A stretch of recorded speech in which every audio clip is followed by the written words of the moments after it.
नमस्कार दोस्तों, आप सभी का स्वागत है हमारे YouTube चैनल ग्लांस एकेडमी पर। आज हम इस वीडियो में दोस्तों प्रैक्टिस सेट नंबर 4 करेंगे जो आरआरबी, एनटीपीसी और ग्रुप डी के एग्ज़ाम्स हो रहे हैं उसकी तैयारी में आपको और बेहतर तैयारी कराने के लिए हमारे चैनल के द्वारा आपको कुछ प्रैक्टिस सेट कराए जा रहे हैं, जिसमें सामान्यतः हमने प्रीवियस ईयर के पेपर को फोकस करके बनाया है। तो चलिए हम शुरू करते हैं पहले क्वेश्चन से।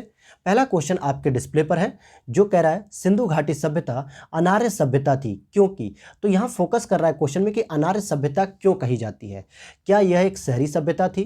क्या इसकी लिपि चित्रात्मक थी? इसकी अर्थव्यवस्था का आधार कृषि था? इसका विस्तार नर्मदा घाटी तक था?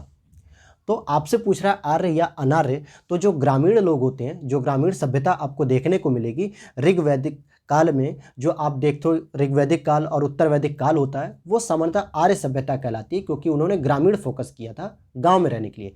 और हड़प्पावासी शहरों में रहते थे। एक निश्चित रूप से उनके पैटर्न थे कि किस तरीके से शहर को स्थापित करना है, किस तरीके से नालियों का प्रबंध करना है, पानी के निकासी की प्रबंध करनी है। इसीलिए जो अनार्य सभ्यता है वो सामान्यतः शहरी सभ्यता हो जाएगी। तो इसका सही आंसर हो जाएगा ए नंबर, यह एक शहरी सभ्यता थी। आइए इसकी हम कुछ व्याख्या देख लेते हैं। अनार्यों का संबंध शहरी सभ्यता से रहा है जबकि आर्यों का संबंध केवल ग्रामीण सभ्यता से। इसीलिए हम ऋग्वैदिक और उत्तर वैदिक सभ्यता को आर्यों की सभ्यता कहते हैं, जबकि हड़प्पा की सभ्यता को शहरी सभ्यता कहते हैं। और सिंधु सभ्यता का शहरी सभ्यता होना इस सभ्यता के अनार्य सभ्यता के होने का सर्वाधिक प्रमाण माना जाता है। चलिए नेक्स्ट क्वेश्चन की ओर चलते हैं। हड़प्पा सभ्यता निम्नलिखित में से संबंधित है? कांस्य युग, नवपाषाण युग, पुरापाषाण युग, लौह युग। तो इसका सही जवाब होगा दोस्तों कांस्य युग, क्योंकि कांस्य युग के समय तांबा और टिन को मिलाया जाता था। जो कांस्य बनाया जाता है वो तांबा और टिन को मिला के एक धातु बनाई जाती थी जिसे कांस्य युगीन सभ्यता कहा जाता है। आइए इसकी व्याख्या हम देख लेते हैं। हड़प्पा सभ्यता कांस्य युग से संबंधित है। सिंधु सभ्यता युग में तांबे और टिन किसको मिला के, तांबे और टिन को मिलाकर कांसा का निर्माण किया जाता है और यह एक प्रमुख धातु कांसा थी। इसी के कारण इसे कांस्य युगीन सभ्यता भी कहा जाता है और यह ताम्रपाषाण कालीन नगरीय सभ्यता थी, क्योंकि हड़प्पा सभ्यता से पहले एक ताम्रपाषाण सभ्यता थी। जो पाषाण युग और हड़प्पा सभ्यता के बीच में जब तांबे की खोज हुई थी, सबसे पहली धातु खोज तांबे की हुई थी, तो तांबे की बहुलता होने के कारण ताम्रपाषाण की बात कही गई। और जब तांबे में टिन का प्रयोग करके कांसा बनाया जाने लगा तो कांस्य युगीन सभ्यता के रूप में हड़प्पा सभ्यता को जानते हैं हम। आइए अब हम नेक्स्ट क्वेश्चन पर चलते हैं। महमूद गजनवी ने भारत पर कितनी बार आक्रमण किया? तो आप सभी को पता है 17 बार। लेकिन जो सबसे पहला आक्रमण किया था महमूद गजनवी ने, वो पहला आक्रमण उसने 1000 ईस्वी में किया था, जिसमें वह कुछ सीमांत किलों पर अधिकार करने में सफल रहा। उसके बाद उसने हिंदू शासी शासक जो जयपाल थे उसको परास्त किया और जिसे उसके अर्थात महमूद गजनवी का जो इतिहासकार थे उसने ईश्वर का शत्रु लिखा था। किसके लिए कहा जा रहा है?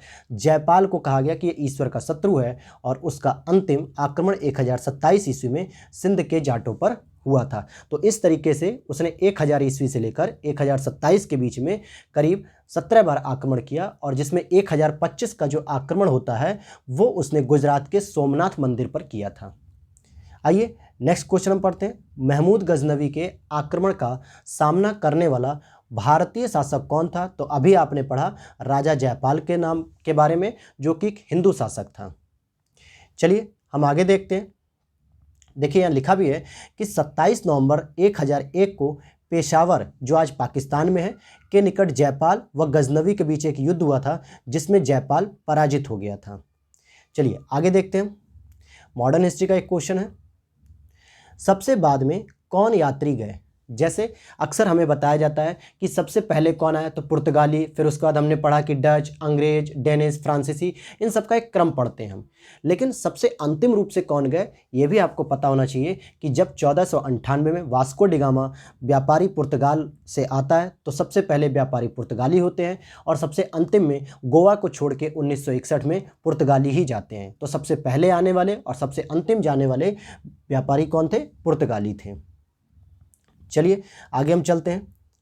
भारत में जो तथाकथित यूरोपीय फैक्ट्रियां कही जाती थी कि ब्रिटिश गवर्नमेंट ने 1613 वो 1613 में, 1608 में, या डच कंपनी ने या पुर्तगाली कंपनियों ने जो अपनी कंपनियां यहाँ स्थापित की थी, यूरोपीय फैक्ट्रियां, असल में वो होते क्या थे उसके बारे में पूछ रहा है।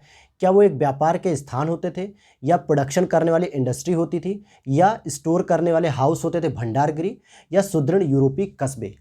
तो इनकी भाषा में जो फैक्ट्रियां होती थी वो सामान्यतः भंडारगृह होती थी, जहाँ पे रॉ मटेरियल्स या बनाए हुए या मैन्युफैक्चर प्रोडक्शन होता है, जो मैन्युफैक्चरिंग करके उसको स्टोर किया जाता था। तो आज की जो फैक्ट्रियां होती हैं तो उसे हम कारखाने कहते हैं, जहाँ पे कंपनी में प्रोडक्शन होता है। लेकिन जब यूरोपीय कारखाने थे तो इन्होंने भंडारगृह का नाम दिया था उसे। चलिए आगे देखते हैं। भारत में पुर्तगाली साम्राज्य पर सर्वप्रथम प्रकाश किसने डाला, यानी पुर्तगाली जो सबसे पहले भारत आए थे उसके बारे में जानकारी सबसे पहले किसने दी थी, तो आपका आंसर हो जाएगा डोमिंगो पेस।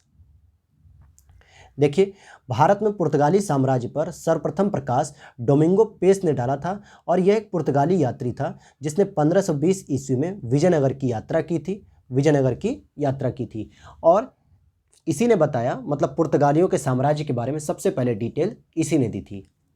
चलिए अब हम पॉलिटी के क्वेश्चन कुछ करते हैं। भारतीय संविधान के ऊपर सबसे अधिक किसका प्रभाव है? आप जानते हैं कि भारतीय संविधान को उधार का थैला भी कहा जाता है, क्योंकि भारतीय संविधान की जो विशेषता है उसमें हमने विभिन्न प्रकार के देशों के संविधानों का अध्ययन किया है, जैसे Britain, America, Canada, Australia, Japan, Ireland, इन सभी देशों के जो संविधान थे वहाँ से हमने जो भी अच्छी अच्छी चीज़ें थी, जो अच्छी विशेषताएं थी, उनको ग्रहण करके अपने संविधान में समाहित कर लिया। लेकिन इसके बावजूद जो सबसे अधिक प्रभाव था वो भारत सरकार अधिनियम 1935 जो बनाया गया था भारत में, उसके अधिक से अधिक प्रोविजंस को, लगभग 250 अनुच्छेदों को हमने एज इट इज़ शामिल किया है अपने संविधान में। तो सबसे अधिक प्रभाव भारत सरकार अधिनियम 1935 का है। चलिए हम आगे चलते हैं। देखिए, इसकी व्याख्या लिखी हुई है कि 1935 का ही सबसे अधिक आधारित है। इसमें लगभग 200 धाराएं बहुत कुछ अक्षरशः यानी कि सेम टू सेम उतार ली गई हैं, और डॉक्टर पी देशमुख के शब्दों में कहा जाए तो संविधान 1935 का भारत सरकार अधिनियम ही है, सिर्फ वयस्क मताधिकार को जोड़ दिया गया है, क्योंकि 1935 के अधिनियम में वयस्क मताधिकार का कोई कॉन्सेप्ट नहीं था, बल्कि सीमित मताधिकार का था। और सीमित मताधिकार का मतलब जो पढ़े लिखे लोग थे, जो संपत्तिशाली थे, जो पैसे वाले थे और एजुकेटेड थे। और आज क्या है, आज के समय में वयस्क मताधिकार यानी यूनिवर्सल, कहने का मतलब कोई भी व्यक्ति जो 18 वर्ष की अवस्था को पूरा कर चुका होगा उसको हम मताधिकार प्राप्त कर दिया जाता है भारत सरकार के द्वारा वोटर आईडी बनवाने के बाद, चाहे फिर वो गरीब हो या अमीर व्यक्ति हो। चलिए नेक्स्ट क्वेश्चन पर हम चलते हैं जल्दी से। संविधान की संरचना की परिकल्पना का उद्भव सबसे पहले कहाँ हुआ था? कि संविधान बनेगा या नहीं बनेगा, किस देश में सबसे पहले संविधान जैसे शब्द की व्याख्या की गई या एक तरीके से कानूनों का समुच्चय बनाया गया? तो इसका आंसर हो जाएगा ब्रिटेन। अब आप कहेंगे सर ब्रिटेन में तो कोई संविधान नहीं है। अगर मैं सामान्य भाषा में कहूँ कि संविधान क्या है, एक तरीके से कुछ 10-15 कानूनों का एक सेट है। यानी अगर मैं कहूँ कि 15 कानून जो बिखरे हुए हैं, कि कोई महिला से संबंधित है, कोई बच्चों की सुरक्षा से है, कोई बुजुर्गों की सेवा से है, या कोई सरकार के नीतियों से संबंधित कानून है, अगर हम इन सबको एक जगह समाहित करके संविधान मतलब एक पुस्तक में लिख देते हैं तो उसको हम क्या कहते हैं? संविधान कहते हैं। लेकिन ब्रिटेन में भी इसी तरीके से नियमों का एक समुच्चय है जिसको हम संविधान कहते हैं। बस वहाँ के नियमों को एक जगह करके लिखा नहीं गया है, कुछ अलग अलग बिखरे हुए हैं, इसीलिए हम वहाँ पे कहते हैं कि वहाँ कोई लिखित संविधान नहीं है। लेकिन फिर भी ब्रिटेन का शासन उन्हीं नियमों और कानूनों के आधार पर चलता है जिसको व्यावहारिक रूप में हम संविधान कहते हैं। तो इसलिए इसका आंसर ब्रिटेन हो जाएगा। देखिए यहाँ लिखा हुआ है कि सबसे पहले संविधान की संरचना की परिकल्पना ब्रिटेन में 1608 ईस्वी में 13 कॉलोनीज के तहत की गई थी, और जिसे मूर्त रूप ग्रेट ब्रिटेन के प्रभाव वाले जॉर्जिया यानी अमेरिका में फिर दिया गया। चलिए ज्योग्राफी के भी कुछ क्वेश्चन है इसमें। मन्नार की खाड़ी कहाँ स्थित है? अब अगर आप देखेंगे कि भारत का, अगर दक्षिणी भारत का मैं हिस्सा बनाऊं तो यहाँ पे आप देखेंगे कि तमिलनाडु का जो पोर्शन आता है, तो यहाँ पे जो श्रीलंका है इस तरीके से, तो इसके बीच में जो आप देखेंगे डॉट डॉट करके, यहीं पे आपको मन्नार की खाड़ी देखने को मिलेगी।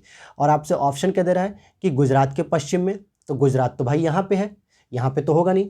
केरल के पश्चिम में, अगर हम कहें कि केरल यहाँ पे है, तो केरल का जो पश्चिमी एरिया है वो अरब सागर में आएगा। तमिलनाडु के पूर्व में, तो इसका आंसर हो जाएगा तमिलनाडु के पूर्व में, क्योंकि तमिलनाडु का पश्चिमी एरिया ये होगा तो पूर्वी एरिया ये हो जाएगा, और ये श्रीलंका की तरफ, अर्थात इसका आंसर हो जाएगा तमिलनाडु के पूर्व में। चलिए आगे देखते हैं।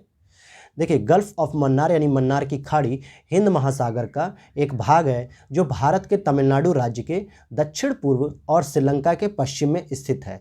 इसको हम आदम का पुल यानी एडम्स ब्रिज मन्नार की खाड़ी और पाक की खाड़ी को अलग करता है। जिस तरीके से आप देखेंगे कि यहाँ पे जब ये भारत होता है और यहाँ पे एक श्रीलंका नाम की जगह है, मतलब एक देश है, तो यहाँ पे जो एक पुल है एक तरीके से, जिसको एडम ब्रिज भी कह दिया जाता है, या अगर हम रामायण के अनुसार जाने तो राम जी ने जो सीता माता को बचाने के लिए जो पुल का निर्माण किया था, उसी पुल को हम आदम पुल भी कहते हैं। और ये क्या करता है, मन्नार की खाड़ी और पाक जल संधि को अलग करता है।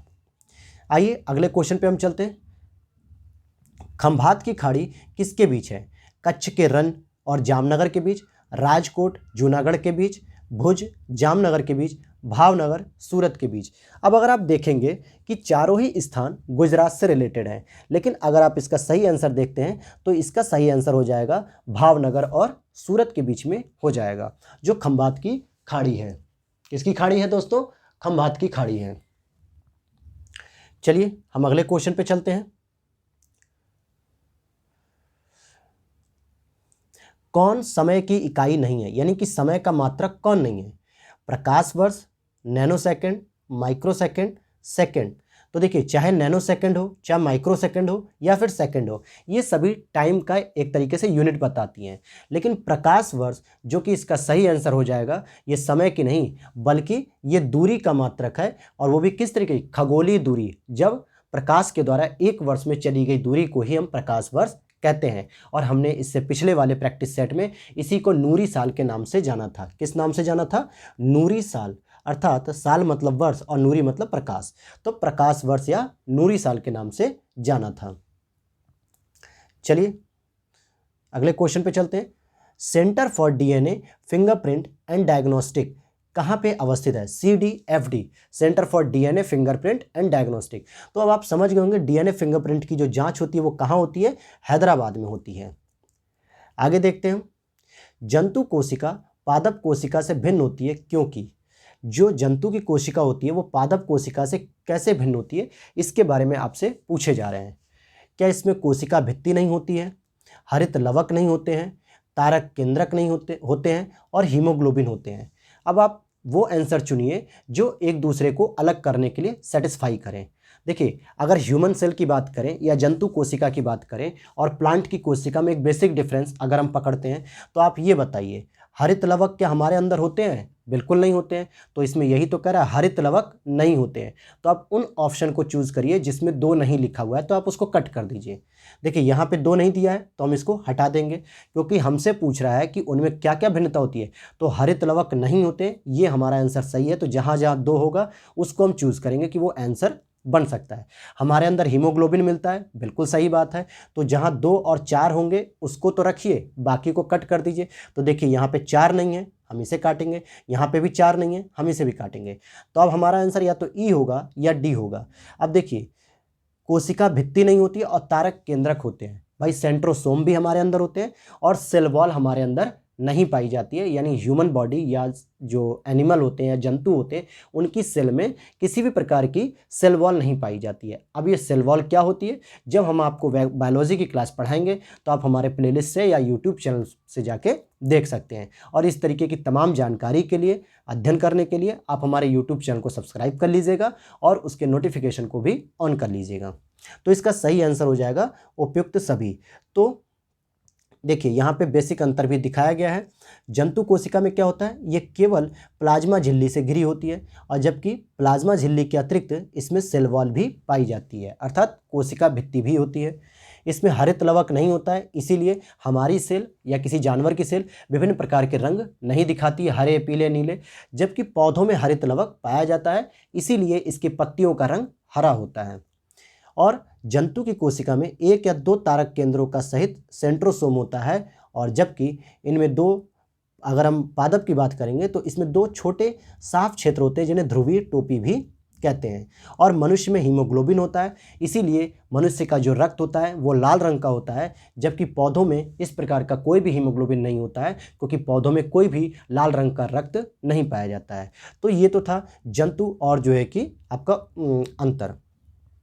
और हम चलते हैं लास्ट क्वेश्चन पर कि शांति के क्षेत्र में जो नोबेल पुरस्कार दिया जाता है वो कहाँ मिलता है। आपको पता है कि 5 से 6 सेक्टर में जो है कि 6 सेक्टर में नोबेल पुरस्कार मिलता है, लेकिन 5 पुरस्कार एक जगह मिलते हैं और जबकि शांति का पुरस्कार किसी एक दूसरे जगह मिलते हैं। आपके सामने ऑप्शन है Sweden, Oslo, Stockholm, London, Geneva. तो आपका सही जवाब हो जाएगा ओस्लो। ओस्लो कहाँ है या कहाँ की राजधानी है? तो हम स्कैंडिनेवियाई देशों में जब हम नॉर्वे को देखते हैं, जो ब्रिटेन के ऊपर है आर्कटिक ओशियन में, तो वहाँ पे नॉर्वे हमें दिखता है, उसकी राजधानी ओस्लो। वहाँ पे शांति के क्षेत्र में नोबेल पुरस्कार प्रदान किया जाता है।